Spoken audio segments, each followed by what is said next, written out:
I comment on the news, so there's really no excuse not to listen to the Neil Archer Show. Well, chaps, well, the diversion, equity and inclusion mafia are at it again in both the US and the UK. This time they're attacking our roads and making driving even more difficult than it is usually. So we have two stories here, one from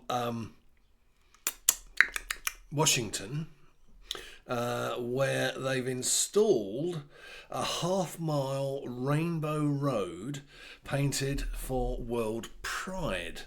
A half-mile long rainbow mural has been painted in Washington DC to celebrate World Pride.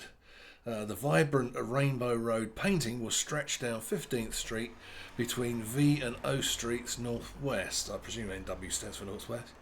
Now, neither the Capital Pride Allowance nor related sources, e.g. World Pride websites, news articles, blah blah, state the mural's cost to taxpayers.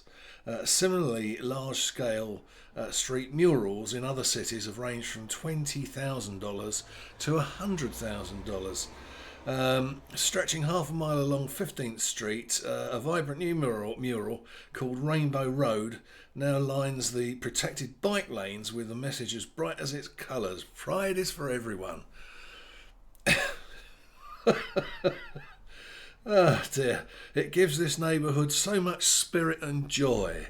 Thalhammer, who I believe is the main muralist, told WUSA 9, would that be a radio station? It's an awesome project. It's one of the longest it's one of the longest queer murals in the history of murals. So there you have it. In Washington DC now, you're going to have this rainbow road, and I bet if anybody puts tire marks on it or anything, they'll get prosecuted. So there. And now in the UK, we have similar things going on, all in the name of inclusion or inclusivity, and this time it's to include cyclists and pedestrians. And it says council has built a new £2 million Dutch-style politically correct roundabout, which is so confusing it needs a video showing drivers how to use it. And it says, so could you get round it? And it's an absolute lunatic idea, in my opinion, because it has kind of like three circuits round it. The outside one is a pedestrian circuit. The next one in is a cycle circuit, and the innermost one is for road traffic vehicles. And when a vehicle approaches the roundabout, it has to beware of pedestrians coming at it and give way to from either side. Doesn't matter whether it's to the right or the left. And then when it comes to the cycle track, it has to give way to cyclists coming from its right. And then when you get to the roundabout itself, of course, as normal, you give way to cars coming from your right.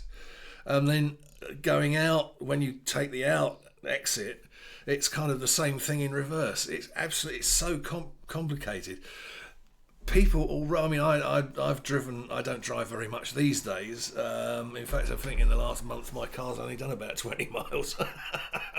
But in the past, I used to do something in the region of 30,000 miles a year easily. And I mean, I know from my own experiences that an awful lot of people have great difficulty dealing with ordinary roundabouts. That, you know, they're not really clued up as to how they work, and they're not so much dangerous as they make things take an awful lot longer than they should. And it's usually down to the fact they can't anticipate what's happening.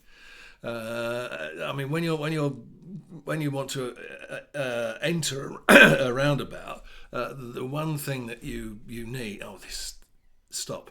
The one thing you need to be able to do is to anticipate when a gap is going to come.